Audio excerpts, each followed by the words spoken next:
দাঁড়া দাঁড়া দাঁড়া, একটু ঠিকঠাক করতে দে, চারটে লোক দেখছে। হ্যাঁ, তো আজকে আমরা যেটা দেখতে যাচ্ছি সেটা হচ্ছে একটা বেড়ানোর জায়গার খবর। বাংলার ওই সম্ভবত জয়ভিরু টাইপের একটা কম্বিনেশন আছে, সেরকম দুটো মিষ্টির খবর। মায়ের হাতে রান্না খেতে যাচ্ছি, তার সঙ্গে প্রচুর বেড়াতে যাচ্ছি। ড্রাইভার গাড়ি নিকালো।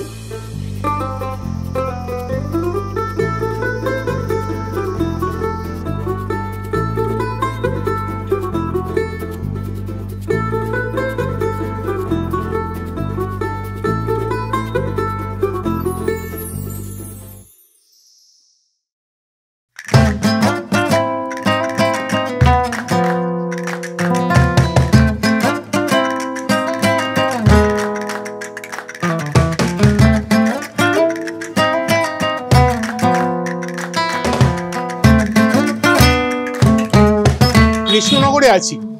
কৃষ্ণনগরে যে দুটো জিনিস বা যে দুটো মিষ্টির কম্বোর জন্য সব থেকে বেশি পরিচিত, সরভাজা, সরপুরিয়া, সেগুলোই তো আসছি।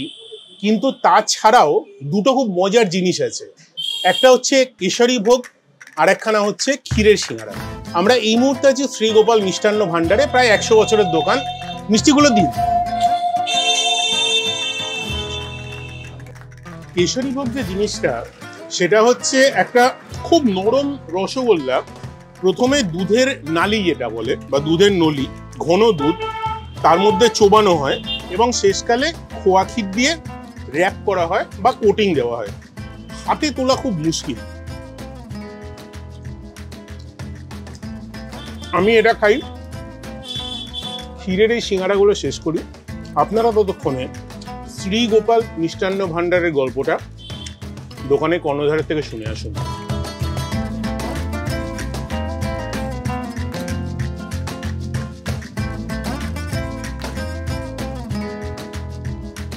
কৃষ্ণনগর আনন্দময়ী তলায় শ্রীগোপাল মিষ্টান্ন ভান্ডার আমার মিষ্টির দোকান, এবং আমরা এটা পূর্বপুরুষ ধরে চলে আসছে। এবং আমার ঠাকুরদাদা করেছেন, আমার জ্যাঠামশাই করেছেন, বাবা করেছেন, এবং আমরা দুই ভাই এখন এই দোকানটা কর্ণধার। এই দোকানটা 3 পুরুষ ধরে চলছে, এবং এই দোকানের আমরা মিষ্টির সবসময় কোয়ালিটিটা মেনটেন করি, কাস্টমার যাতে ভালো মিষ্টিটা পায়। এবং আমরা সরপুরিয়া, সরভাজা তো জানেনই কৃষ্ণনগরের ফেমাস, সেই মিষ্টিটা আমরা তৈরি করে থাকি। তার সঙ্গে সঙ্গে আমরা আরেকটা মিষ্টি আবিষ্কার করেছি, সেটা হচ্ছে কেশরী ভোগ। এই মিষ্টিগুলো আমরা কোনো রকম কোয়ালিটির দিক দিয়ে কম্প্রোমাইজ করি না। কেশরী ভোগ তো বুঝলাম, কিন্তু কৃষ্ণনগরে এসে সরভাজা, সরপুরিয়ার ফার্স্ট দোকানটায় যাবো না, পুরোনো দোকানটা এসছি। সরভাজা, সরপুরিয়া যেন অধুরা না থাকে। চলো।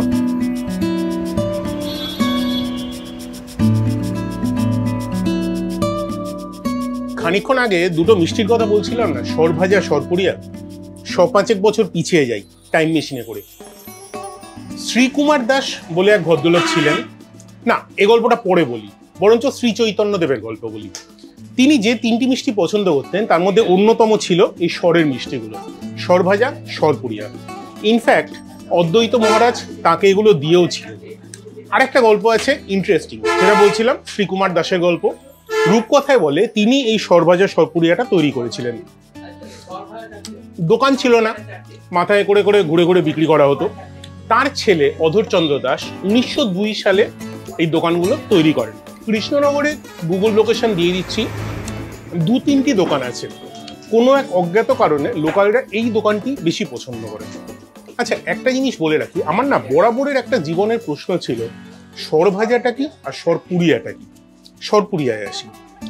একটা ছোট কড়াইতে দুধ জাল দিয়ে সর বানানো হয়, ওপরের যে সাদা সরটা সেটাকে তুলে নেওয়া হয়, একটা লেয়ারিং বানানো হয় যার মধ্যে কিনা খোয়া, ছানা, পেস্তা, ড্রাই ফ্রুটস মানে আমন্ডস, এগুলোকে চপ করে মেশানো হয়। সর লেয়ারিং, সর লেয়ারিং, সরের মধ্যে পুর ভরা হয় সরপুরিয়া, সাদা রঙের দেখতে হয়, কেকের মতো পিস করে কেটে নেওয়া হয়। অ্যাভারেজে ভালো কোয়ালিটি 600 থেকে 700 টাকা কিলো। আরেকখানা হচ্ছে সরভাজা, সর নেওয়া হয় যেগুলো একটু লালচে রঙের সরটা, তার মাঝখানে লেয়ারিং দেওয়া হয় দুধের নলি বা ঘন দুধ, আবার সর, আবার লেয়ারিং, আবার সর। পুরো জিনিসটাকে কেকের মতো কেটে ঘিতে ভাজা হয়। সরকে ভাজা হয়, দ্যাট ইজ সরভাজা। সরভাজা, সরপুরিয়া কৃষ্ণনগরে অত্যন্ত ফেমাস অধরচন্দ্র দাস। আপনারা খেয়েছেন কেউ অধরচন্দ্র দাস না শ্রীগোপাল সুইটস বা অন্য কোনো দোকান যেটা আমরা জানি না, হয়তো সব দোকান তো জানি না, কমেন্ট সেকশনে জানান না। আর এখান থেকে যাব মায়ের হাতের রান্না খেতে, লিটারেলি মায়ের হাতের রান্না খেতে। ততক্ষণ লাইক করুন, আমরা খেয়ে আসছি।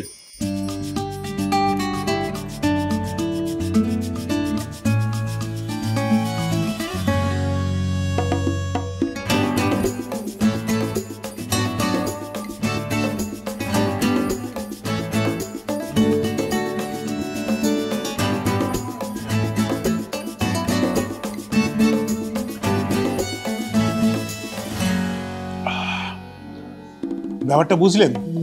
মায়াপুর থেকে কলকাতা আসার রাস্তায় হোক বা মায়াপুর যাবার রাস্তায় হোক, কৃষ্ণনগরে ঢোকার একটু আগে রাস্তার পাশে মাদার্স হাট মিস করা আপনার পক্ষে সম্ভব নয়। খাবার জন্য জায়গাটার নাম সবাই জানেন, কিন্তু কি কি খেতে হবে বা আমাদের কি কি পছন্দ সেটা একটু দেখা যাক।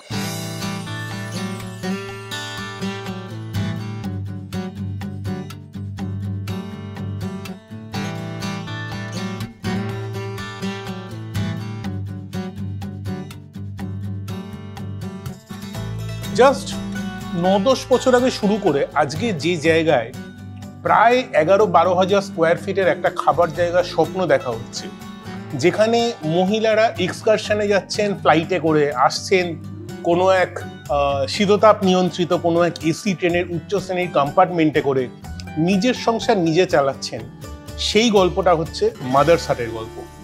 স্বামীজি বলেছিলেন যে গেরুয়াটা সাজের জন্য নয়, কাজের জন্য। ধর্ম এবং উইমেন এম্পাওয়ারমেন্ট এই দুটোকে যে জায়গায় মেলানো হয়েছে, সেই মাদার্স হাটে এই মুহূর্তে বসে আছি, কৃষ্ণনগরের একটু আগে। এখানে খাবার দাবারের মধ্যে আমার রেকমেন্ডেশন হচ্ছে একটা পদ্ম পাতায় থালি, যেটা আমি খাচ্ছি না, গাঁতাচ্ছে একজন।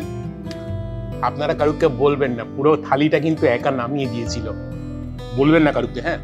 আর কারুর সঙ্গে শেয়ার করেনি। আপনারা এপিসোডটা শেয়ার করুন, আমাদের কাজে দেবে।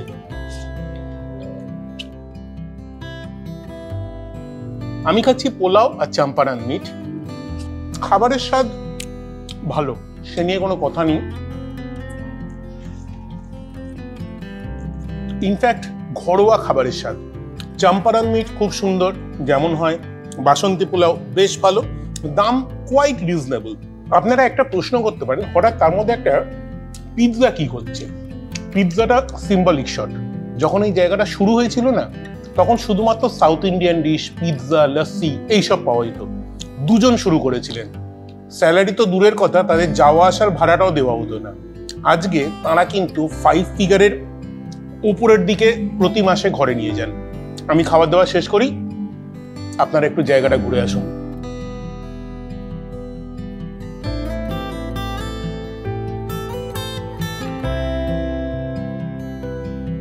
মাদার্স হাটের বিশেষত্ব হলো এখানে কর্মরত সকলেই মহিলা।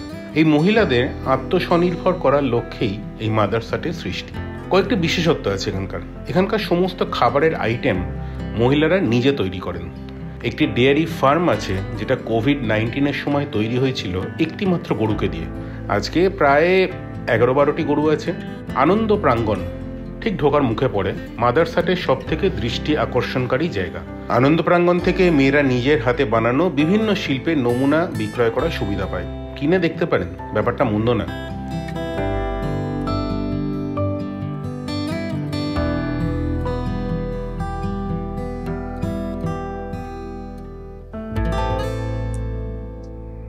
গজব বেইজ্জতি।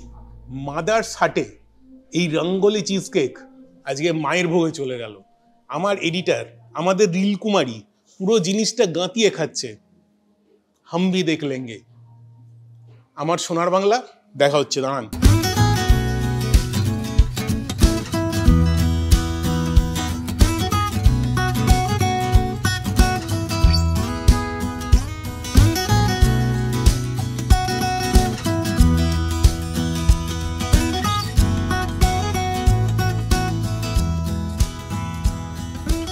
মাদারসাট থেকে বেরিয়ে মোটামুটি আধ ঘন্টা ড্রাইভিং ডিস্টেন্স হচ্ছে সোনার বাংলা মায়াপুর। ওই হোটেলের আমন্ত্রণে আমরা গেছিলাম, মানে ছিলামও দুদিন ওখানেই।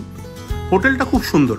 ধরুন ইসকন থেকে মিনিট 20 আগে আপনার এই হোটেল থেকে বেরিয়ে রাস্তা দিয়ে হাইওয়ে দিয়ে সুন্দর একটা ড্রাইভে ইসকন পৌঁছাতে মিনিট 20 লাগবে।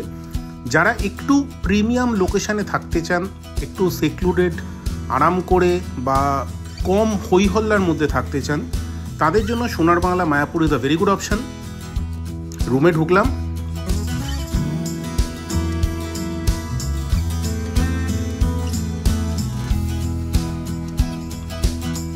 এবার ঘুম।